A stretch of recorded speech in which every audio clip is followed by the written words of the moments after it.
Akenya 888 nĩo maramereria mata gĩturwa kĩa mũikarĩri gĩtĩ na makamicina a kamĩtĩ ya ithurano na mĩhaka IEBC.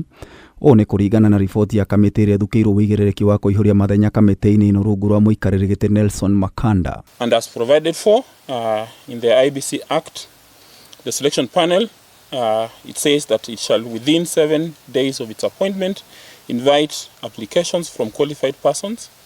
And as a result of this provision, the panel proceeded to call for applications from qualified and interested persons through adverts placed in the print media on Saturday the 1st and subsequently in the Gazette, Kenya Gazette on the 3rd February 2025. Makanda kugerera ndũmĩrĩri kũrĩ nyũmba cia mohoro oigĩte ihinda rĩa Kenya gũtũma mahoya ma kũihũria iturwa cirarĩkĩrĩire mũthenya wa ira thaa 11 cia hwaĩ-inĩ.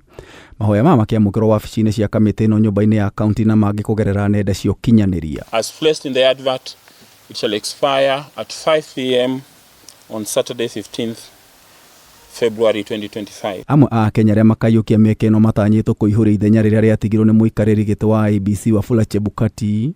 O nĩ thutha wa itĩna rĩake gũtirĩhĩka Januari mwaka wa 2023. Expected to have a commission by April when we shall give the names of the nominees to His Excellency the President of the Republic of Kenya. So thereafter the processes that continue are as pertains the law, because the next step is for Parliament, and then from there on the appointees will take over office.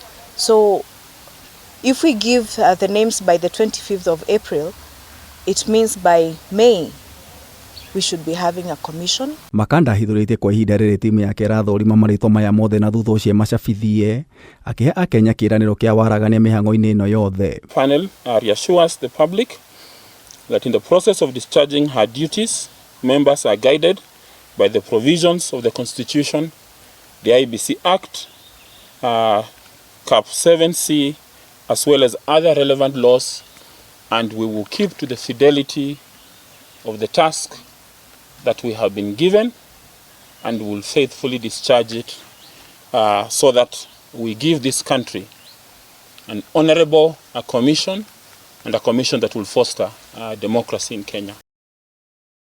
Kameme TV gĩkũhe ũhoro gĩtaũ wa Wanjikũ.